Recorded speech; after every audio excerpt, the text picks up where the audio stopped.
On veut plus de debug menu. On veut plus de debug menu. Donc aujourd'hui, ce qu'on va faire, c'est nous créer 3 niveaux qui vont pouvoir être utilisés dans votre jeu, que le joueur va pouvoir spawner dedans le niveau, sélectionner des unités, triggerer des combats comme il le souhaite, et ça sans passer par le debug menu, parce que le debug menu, eh bien, c'est bien pour débugger, mais c'est pas bien dans un jeu final. Donc là, vous allez savoir comment vous créez vos niveaux, pouvoir vous déplacer dans les niveaux sans problème, et ce, sans passer par le debug menu. Donc, on est parti. Donc, dans Unreal, la première chose qu'on va faire, c'est aller nous créer nos différents levels. Donc, je vais aller dans mes maps ici. Je me suis créé un nouveau dossier que j'ai nommé Overworlds. Et à l'intérieur, je vais me créer un nouveau niveau. Je vais le nommer L_Overworld_Square parce que ça va être notre monde pour notre map de Square. Donc, on va l'ouvrir et on va s'ajouter ce qu'on a besoin à l'intérieur. Donc, premièrement, on va utiliser notre level de lighting. Je peux le mettre à l'intérieur. Et aussi notre level de Square pour notre environnement. Voilà. Donc là, notre level de Square est recréé. Il reste juste à placer des unités à l'intérieur et faire sûr que ça fonctionne. Mais avant, il nous manque encore quelques petits éléments qu'on avait déjà dans notre level entry qui contrôlait le player et les player actions et ces choses comme ça. Donc là, il faut juste les réajouter ici. Donc, je vais juste me créer un nouveau dossier pour ça et rajouter les composants qui me manquent. Donc, le dossier, je l'ai nommé L_Overworld Square, même chose que le level. Et ensuite, il faut premièrement s'ajouter un player start pour décider où ce que le player va arriver dans le monde. Donc, je vais aller dans mon place actor ici et me mettre un player start. Vous pouvez le placer où vous voulez dans votre level. Moi, je vais le mettre, on va dire, ici. Ça n'a pas vraiment d'importance. Je vais le mettre dans mon nouveau dossier que je me suis créé. Prochaine chose qu'il nous faut, ce serait le player action. Donc, je vais juste chercher ici dans mon content pour player action. Et voilà, je vais prendre ce blueprint et le mettre dans mon niveau. Je vais aussi le mettre dans le bon dossier. L'endroit n'a pas vraiment d'importance.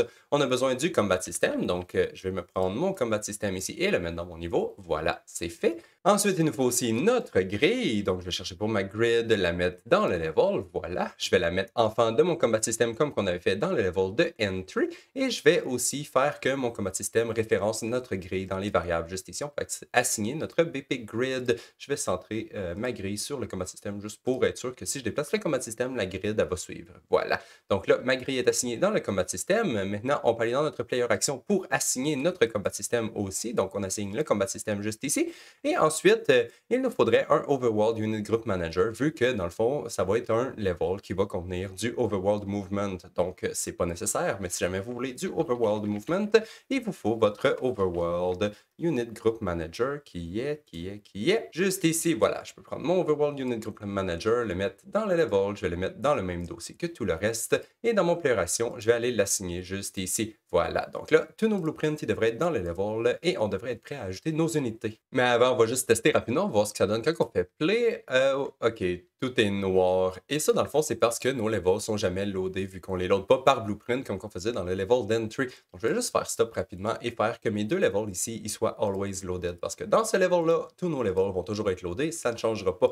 Voilà, donc là, tous nos levels sont always loaded. Et maintenant, si je fais play, voilà, donc maintenant je peux me déplacer, j'ai ma grille qui est générée en plein milieu de mon monde juste ici et je peux me déplacer comme qu'on faisait avant. Parfait, donc là on peut ajouter nos unités pour vrai. Donc pour les unités, je vais commencer par me créer un nouveau dossier que je vais nommer Units_Player. Donc ça va être les unités qui vont être contrôlables par le joueur. Je vais le mettre à l'intérieur de mon L_Overworld Square, voilà. Donc j'ai mon dossier dans lequel on va mettre nos unités. Donc maintenant je vais aller dans mes unités, BP Unit, voilà ici, prendre mon unité et la mettre dans le monde.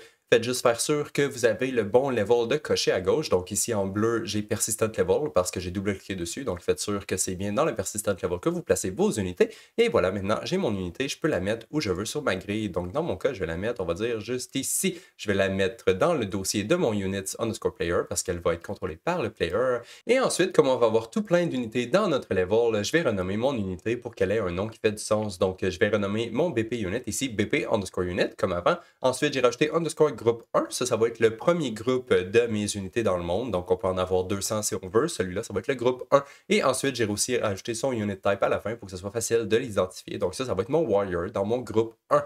Voilà, donc maintenant, on peut faire la même chose et ajouter toutes les autres unités qu'on a besoin. Donc, je vais continuer de m'ajouter des unités. Donc, nouvelle unité, juste ici, je l'ai nommée BP_Unit_Group2_Warrior. Là, on va se commencer un nouveau groupe d'unités que le joueur va pouvoir contrôler. Mais celle-là, ça va être encore de type Warrior. Donc, je l'ai laissé _Warrior à la fin. Et ensuite, dans ce groupe-là, on va se rajouter une autre unité. On va se rajouter un Priest. Voilà, donc là, j'ai une deuxième unité dans le même groupe que j'ai nommé BP_Unit_Group2, encore une fois, parce que c'est le même groupe. et underscore priest. Et ici, dans les settings à droite, dans les variables, j'ai changé le unit type pour que ça soit un priest, pour que ça change le visuel de l'unité et aussi tous les sorts qu'elle peut lancer.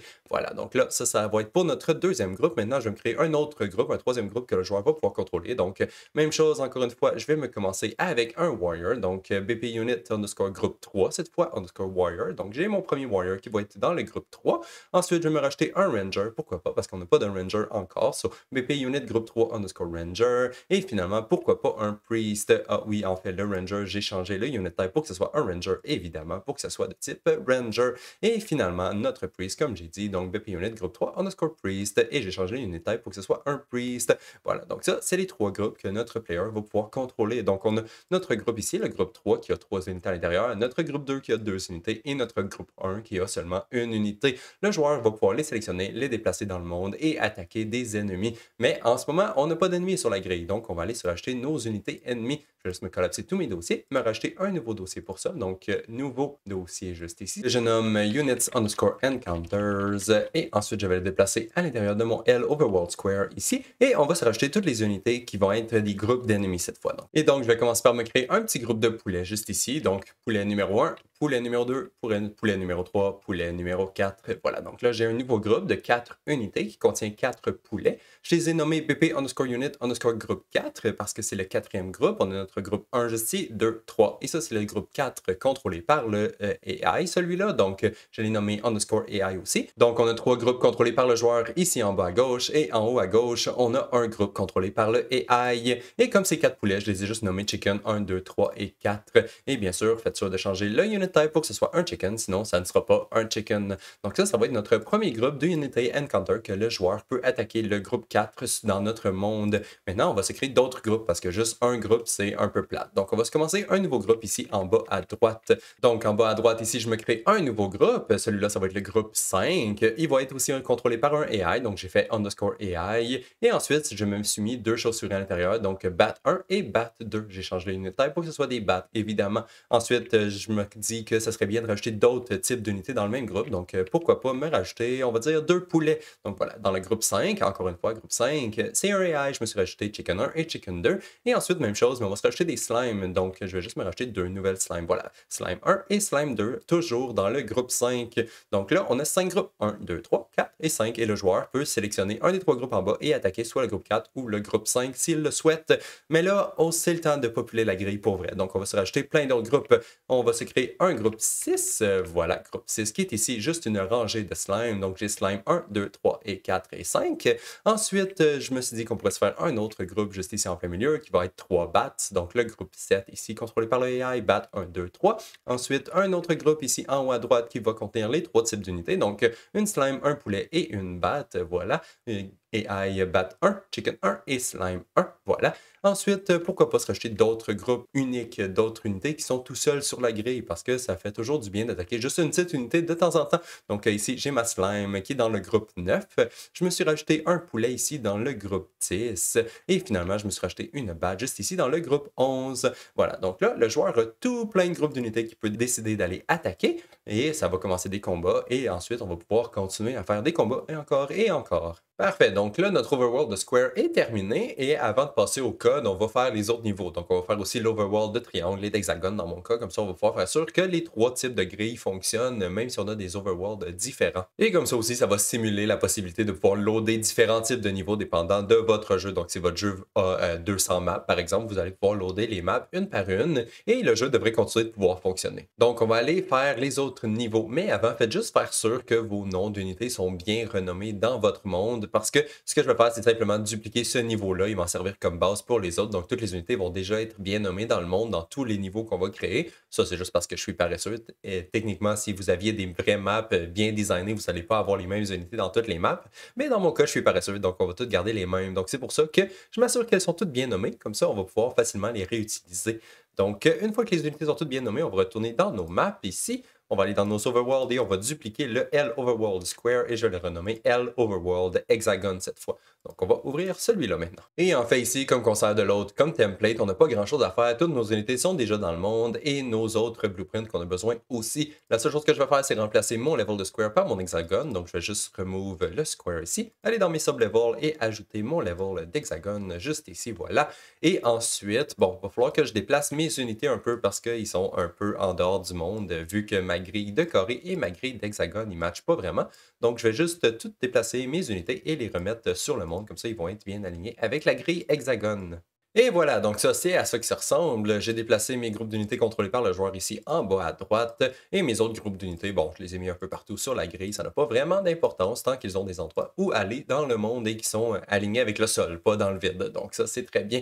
Ensuite, si je fais play ici, on voit que j'ai seulement mes unités qui sont spawnées parce que mon level n'est pas en always loaded, comme quand on avait fait pour notre grille carré. Donc, je vais juste faire en sorte que mon level il soit en streaming method always loaded. Voilà, donc là, si je fais play maintenant, mes unités spawn et ils sont dans le monde. Parfait. Donc là, notre level d'hexagone est fait. Il nous reste juste à aller faire notre level de triangle. Donc, même chose, je vais retourner dans mes overworld. Là, je vais dupliquer mon hexagone, pourquoi pas, et le renommer L_overworld_ triangle. Et je vais faire la même chose. Donc, je vais aller dans ce level-là. On va remplacer le level d'hexagone par le level de triangle. Donc, on peut remove celui-là ici. On va aller dans notre level, prendre notre level de triangle ici. Et ensuite, je vais juste replacer mes unités. Et voilà, donc là, c'est à ça que ça ressemble. J'ai ramené mes groupes d'unités contrôlés par le joueur ici en bas à gauche. Mes autres unités, je les ai placées un peu partout sur la grille, comme dans la grille en hexagone. Et là, mon level triangle, si je fais play, il n'est pas loadé par défaut. Même chose, on va le prendre et on va le mettre en streaming method always loaded. Voilà, maintenant, quand on fait play, nos unités sont sur la grille et on peut se déplacer et les regarder. Parfait. Donc là, on est prêt à commencer des combats dans l'overworld. Mais bon, pour faire ça, vu que j'ai mis la grille carrée, je vais simplement ouvrir mon level de square en premier. Donc, L overworld square et on va travailler dans celui-là ici. Et donc, première chose que je veux faire, ce serait d'enlever ma grille ici, parce que si on prend notre BP Grid et qu'on le déplace sur la grille, on voit que ça génère la grille automatiquement. Puis là, ça fait que si je fais play, ma grille est déjà générée, puis je veux pas que la grille soit générée par défaut. Donc, ce qu'on va faire, c'est juste simplement cacher notre grille, en fait, désactiver notre grille et seulement l'activer quand on commence un combat, parce que c'est ça qu'on veut. On veut pas que la grille soit toujours activée dans le monde par défaut et qu'on s'en serve pas. Là, on veut vraiment juste l'utiliser quand on en a besoin. Et pour faire ça, ça va être dans notre grid ici à droite. On peut changer le grid shape pour le mettre à none. Et là, on voit que ça fonctionne, on n'a plus de grille et c'est parfait. Par contre, ça nous fait plein d'erreurs, donc on va aller réparer ça rapidement. Ça va être encore dans le grid. Donc, on va ouvrir le BP Grid et on va aller dans notre fonction qui spawn la grid. Donc, spawn grid juste ici. Après avoir détruit la grid, on va regarder si on n'est pas sur le point de spawner une grille de type none parce qu'on ne veut pas spawner une grille de type none de toute façon. Donc, ce que je vais faire ici, c'est simplement regarder si le type de grille qu'on essaie de spawner n'est pas égal à none. Ici, il y a un petit bug dans l'engine que j'utilise en ce moment, qui est 4.25. Donc, il y a un petit bug, c'est que dans le fond, il faut resetter à none plusieurs fois pour que ça s'applique pour vrai. Je comprends pas pourquoi. C'est vraiment un problème avec les child actors dans Unreal 4.25. On dirait qu'il y a de la misère, mais dans 5.1, j'ai testé et ça fonctionne bien. Donc, j'assume que peut-être dans 4.27 fonctionne aussi. Je ne sais pas. Mais bon, c'est quand même pas trop compliqué à vivre avec. Donc, je vais juste le garder comme ça pour l'instant. De toute façon, ça va être réparé dans les engines suivants. Donc, voilà. Maintenant, si je clear mon log, je me promène ma grille sur le monde, ça fonctionne. Je suis en type square, donc c'est normal, ça fonctionne. Je me mets en type none. La grille reste visible. OK, pas cool. Je retourne en square. Je suis encore square. Je retourne en none. La grille a disparu. Donc, c'est ça le bug que je parlais. Donc là, je n'ai vraiment plus de grille. C'est parfait. C'est exactement ce qu'on veut. Et on n'a pas de message d'erreur.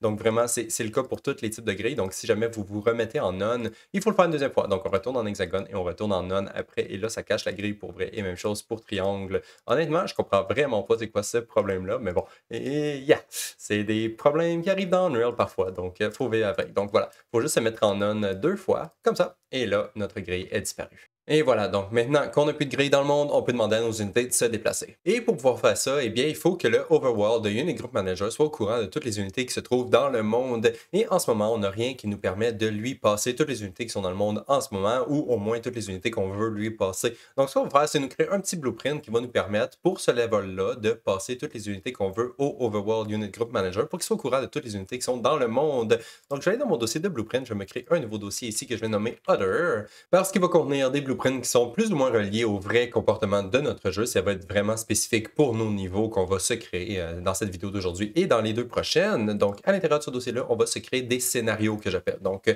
dossier pour scénario, voilà, que je vais nommer scénario avec un S parce qu'il va en avoir plusieurs. Et à l'intérieur de ce dossier de scénario-là, là, on peut se faire un blueprint class qui va être un acteur que je vais nommer BP underscore overworld scénario. Donc, ça va nous permettre de passer toutes les unités overworld group manager quand on est dans des maps qui sont des scénarios de overworld comme c'est le cas en ce moment. Donc, on va ouvrir ça, on va aller dans l'event graph et on va commencer par nous créer deux variables. Donc, une, deux. La première variable va être de type BP Overworld Unit Group Manager, que j'ai nommé Overworld Unit Group Manager. Et j'ai aussi fait que cette variable-là soit une instance éditable, comme ça on va pouvoir l'assigner dans l'éditeur.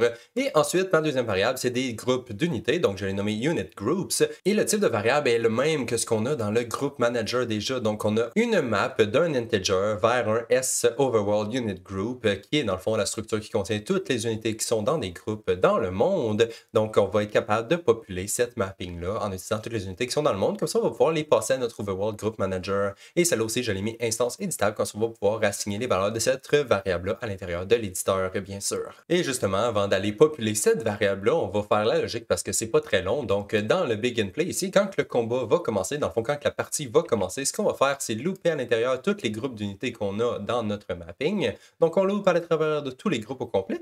Pour chacun de nos groupes, on va louper à travers toutes les unités et on va les activer dans le monde. Donc, je vais juste me déplacer à droite juste ici et on va activer les unités dans le monde de cette façon. Donc, set unit context. Les unités vont commencer à pouvoir être déplacées dans le monde. Et maintenant, il nous reste juste à les ajouter dans leur groupe à l'intérieur du groupe manager. Donc, juste comme ça, on va ajouter l'unité dans un groupe à l'intérieur du Overworld Unit Group Manager, qui, dans le fond, il requiert de lui passer l'unité et le groupe ID. Donc, on lui passe l'unité qu'on va ajouter dans le groupe, ainsi que le groupe ID de notre groupe qu'on a déjà construit. Et ensuite, dernière petite chose, ça va être de dire quels groupes qui sont des encounters en utilisant notre booléen qu'on a juste ici. Donc, on va dire que ce groupe-là, OK, est-ce que tu es un encounter ou non, basé sur ce qu'on a mis dans notre mapping. Donc voilà, en bref, on fait juste louper à l'intérieur de toutes les unités qui sont dans le mapping qu'on va se construire manuellement. On les active dans le monde, on les ajoute dans leur vrai groupe, dans le Overworld Unit Group Manager, et ensuite on set le groupe Encounter dépendant si c'est un Encounter ou non. Et voilà, maintenant on peut juste aller setter nos variables dans l'éditeur et ensuite ça devrait fonctionner, je crois. Donc je vais prendre mon overworld scénario, le mettre dans mon persistant level, donc on peut le mettre juste ici, ça n'a pas vraiment d'importance l'endroit où il est. L'important c'est de, bon, premièrement je vais le mettre dans le bon dossier juste pour être bien organisé. On monte, on monte, on monte, on monte, on monte. On le met dans le bon dossier, overworld square, voilà, juste ici. Ensuite, il faut setter le overworld unit group manager qui est juste ici. On va setter en utilisant la variable juste comme ça, qui est dans notre monde. Et ensuite, il faut bâtir nos groupes d'unités. Donc, ce que je vais faire, c'est un petit plus ici et on va construire nos groupes. Donc, le groupe 0, ça va être là avec mes unités qui sont dans le groupe 0. En fait, je n'ai pas d'unité dans un groupe 0. Je commence tous mes groupes à 1, je crois. Donc, je vais juste fermer mon square ici. Voilà. Mes unités de player, juste ici, ils commencent à 1. Donc, ce que je vais faire, c'est dans mon overworld scénario ici, je vais commencer mon index à 1 parce que mon groupe d'unités commence à 1 seulement. Ensuite, pour le groupe ID, évidemment, on va utiliser le même ID qu'on a utilisé dans notre mapping. Donc, je vais mettre 1 ici. Ensuite, pour nos unités, il faut se rajouter toutes les unités qui sont dans notre groupe. Donc, dans mon unit groupe 1, j'ai une seule unité. Donc, je vais me rajouter une unité ici que je peux sélectionner dans mon drop-down ici, BP Unit Group 1 Wire. Voilà. Et est-ce que c'est un encounter? Non, ce n'est pas un encounter parce que c'est contrôlé par le joueur. Bon, ça, c'est mon groupe 1. Je peux le collapser et me créer mon groupe 2. Donc, je me crée un nouveau groupe. Mon groupe ID, ça va être 2. Donc, je vais écrire 2. Je vais expand ça ici. Mon groupe ID, je le change à 2. Et ensuite, on ajoute les deux unités qui sont dans notre groupe. Donc, j'ai mon unité Priest ici et j'ai mon unité Warrior qui sont dans le groupe 2. Voilà, donc ça, on va faire ça pour toutes nos unités. Donc, nouveau groupe ID, ça va être le 3. Et ensuite, on va continuer groupe ID et on ajoute toutes les unités. Bon, non. OK, je ne vais vraiment pas faire ça manuellement parce que ça va être long, en fait. On a déjà écrit toutes les informations qu'on a besoin dans le nom de nos unités. Donc, quel groupe qu'ils sont, quel type d'unité qu'ils sont, ça n'a pas vraiment d'importance, mais au moins c'est écrit. Et aussi si c'est un AI ou non. Donc, à la place de toutes les rentrer manuellement dans notre structure, on va simplement nous faire une fonction qui va le faire pour nous parce que, honnêtement, ça va être long à faire et ça ne tente pas de passer tout ce temps-là pour faire ça. Donc, ce qu'on va faire à la place, c'est retourner dans notre overworld scénario et on va se créer une nouvelle fonction pour pouvoir populer notre structure automatiquement. Donc, on va se créer une nouvelle fonction juste ici. Donc, j'ai nommé ma fonction Build Unit Groups Based on Unit Names parce que c'est exactement ce que ça va faire. Ça va utiliser les noms des unités et faire des groupes à partir de leurs noms. Et ensuite, ce que je vais aller faire, c'est en haut à droite ici, aller cocher la case Call in Editor. Coche cette case-là. Ensuite, ce que ça fait, c'est que si on compile et sauvegarde notre blueprint, on retourne dans notre niveau. Maintenant, si on resélectionne notre overworld scénario juste ici, on devrait avoir un nouveau bouton qu'on peut cliquer juste ici. Et quand on clique ce bouton-là, ça va exécuter notre fonction qui va être responsable de prendre toutes les unités et les mettre dans notre variable. Donc, on va pouvoir faire toute notre logique juste en cliquant sur un bouton. Ça va être beaucoup plus simple. Donc, on va retourner juste ici pour faire la logique. Et la façon qu'on va faire ça, c'est relativement simple. Donc, première étape, ça va être de nettoyer notre variable de unit group. Comme ça, si on exécute la fonction plusieurs fois, ils ne vont pas juste continuer de rajouter du data à l'intérieur. Ça va toujours repartir à 9. Ensuite, on va prendre toutes les unités get actor of class de toutes les BP units qui sont dans notre monde. Donc, on prend toutes les unités qui sont dans notre monde, on loupe à l'intérieur et je vais me créer une nouvelle variable locale pour notre unité. Donc là, on a notre unité et on veut l'ajouter dans notre groupe. Donc là, je vais juste me déplacer à droite. Et la première chose qu'il faut déterminer, c'est quoi le groupe ID de notre unité? C'est quoi le groupe dans lequel on va ajouter cette unité-là? Donc, pour déterminer le groupe ID, on va le faire de cette façon. Donc, on prend le nom de notre unité. Ici, on va faire un peu de manipulation de string. Donc, on prend le nom de notre unité qui ressemble à ça ici. Ensuite, si on split basé sur le mot groupe, ça va nous donner une string qui ressemble à ça. Donc, set underscore blablabla. Et ensuite, il faut seulement isoler le set pour pouvoir avoir un groupe ID qui fait du sens. Donc, je refais un autre split ici avec un underscore qui va me donner le set. Et le set me donne le groupe ID de mon unité. Aussi simple que ça. En fait, c'est un peu complexe, mais bon, c'est relativement simple quand même. On a notre groupe ID. Maintenant, il faut faire la même chose, mais pour le isEncounter. Donc, je vais juste me déplacer à droite et on va déterminer si notre groupe est un encounter ou non. Et pour faire ça, c'est encore plus simple. Il faut simplement regarder s'il y a le underscore AI à l'intérieur de notre string. Si c'est le cas, eh bien, notre groupe devrait être un encounter. Donc, ça va faire que notre boolin soit un true ici. Voilà, donc ça, on a toutes les informations qu'on a besoin. Maintenant, il reste juste à ajouter l'unité dans notre groupe. Donc, ce qu'on va faire, c'est prendre notre groupe à l'intérieur de notre mapping. Donc, unit groups, on prend le groupe ID, on le trouve dans le mapping, ça nous donne notre groupe. Si jamais on n'avait pas de groupe, ça va nous donner un groupe vide qu'on va pouvoir ajouter notre première unité à l'intérieur. Mais si c'était un groupe déjà existant, on va juste pouvoir ajouter l'unité avec les autres unités qui sont déjà dans le groupe. Parfait. Donc là, on peut simplement setter les informations de base de notre groupe. Donc, c'est quoi le groupe ID de notre groupe? C'est quoi le isEncounter de notre groupe? Juste comme ça. Et maintenant, la dernière étape, c'est d'ajouter notre unité à l'intérieur. Donc, dans mon groupe, je vais breaker pour obtenir la liste des unités qui sont dans mon groupe. En ce moment, je fais un add unique en utilisant mon unité. Donc, on ajoute l'unité à l'intérieur de notre groupe. Et finalement, il faut simplement réajouter notre groupe à l'intérieur de notre mapping de unit groups. Et on va le faire de cette façon. Donc, dans notre unit groups mapping, on fait un add. On lui passe le groupe ID et notre groupe. Et maintenant, notre groupe devrait se retrouver à l'intérieur de notre mapping au bon endroit. Et maintenant, ça devrait nous permettre de retourner dans notre overworld square juste ici. On sélectionne notre overworld scénario qui est juste ici. En ce moment, on a notre unit group qui a 3 éléments à l'intérieur et qui a toute l'information qu'on venait de rentrer manuellement. Mais si je clique sur mon bouton ici, ça devrait, voilà, populer tous mes groupes. Donc, j'ai mon groupe 1, 2, 3, 4, 5, 6, 7, 8, 9 qui ont toutes les bonnes unités à l'intérieur. Donc, mon groupe 9 devrait avoir un seul AI qui est un slime. Si je regarde mes unités qui sont dans le monde, j'ai mon groupe 9 ici qui est un seul AI qui est un slime. Donc, on voit que ça fonctionne relativement bien et ça marque aussi le groupe comme étant un encounter parce que, eh bien, le nom de l'unité contient AI dans son nom. Maintenant, si je regarde mon groupe 11, même chose, j'ai seulement une unité. Mon groupe 3 ici devrait avoir 3 unités à l'intérieur, donc un priest, ranger et un warrior. Et ce n'est pas un encounter, c'est contrôlé par le joueur. Mon groupe 4 devrait avoir plus d'unités. Voilà, 4 unités qui est 4 poulets. C'est nos 4 poulets qui sont dans le coin ici. Et voilà, tous nos groupes sont populés automatiquement pour nous. Et comme ça, on va pouvoir réutiliser cette logique-là pour toutes les autres maps. Si jamais on crée 200 maps, on va juste pouvoir cliquer sur ce bouton-là et ça va ajouter toutes les unités de nos maps à l'intérieur de nos groupes. Et maintenant, ça devrait faire en sorte que si je fais play, nos unités qui sont des encounters devraient se mettre à se déplacer. Et ce n'est pas le cas.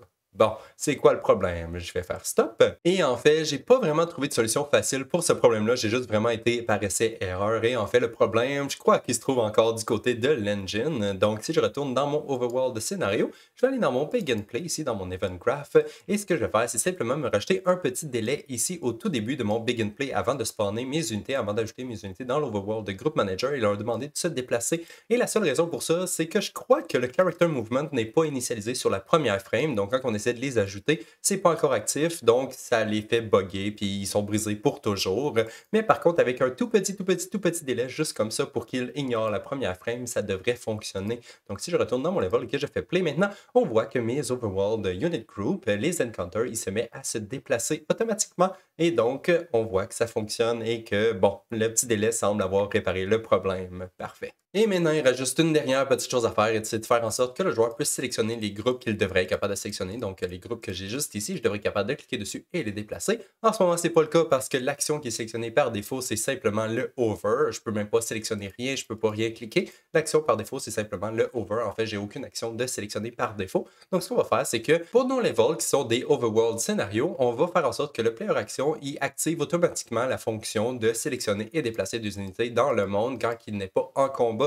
Et ça, on va aller faire ça à l'intérieur de notre player action. Donc, je vais juste faire stop, aller dans mon player action ici, pour pouvoir savoir si on veut activer notre action de déplacement d'unité dans le monde par défaut. Je vais me créer une nouvelle petite variable. Donc, nouvelle variable juste ici, que je vais nommer Auto-Select Overworld Movement Actions. Juste comme ça. C'est un nom très long, mais bon, au moins c'est très clair ce que ça accomplit. Et ensuite, je vais ouvrir le petit œil, comme ça on va pouvoir le setter dans l'éditeur. Et en fait, on va aller faire ça rapidement pour être sûr de ne pas l'oublier. Donc, je retourne dans mon éditeur ici, dans mon player action. Maintenant, je peux cocher mon Auto-Select Overworld Movement Action, qui est la petite variable qui est juste ici. Et ensuite, dans notre player action, on va aller l'utiliser. Et donc, justement, ici, dans mon event graph, j'étais déjà au bon endroit. Donc, à la fin du begin play, à la fin, si jamais notre Overworld Unit Group Manager est valide et que notre variable est à true, donc on va se faire un petit if ici, on va activer nos actions de déplacement d'unités dans le monde automatiquement. Et pour faire ça, c'est relativement simple. On a juste à faire un set selected action. L'action du clic gauche, ça va être de sélectionner des unités, donc select unit in overworld. Et l'action du clic droit, ça va être de déplacer les unités. Donc overworld, si je cherche pour overworld, j'ai move unit in overworld. Donc on a notre action pour sélectionner et déplacer notre unité dans le monde. Parfait.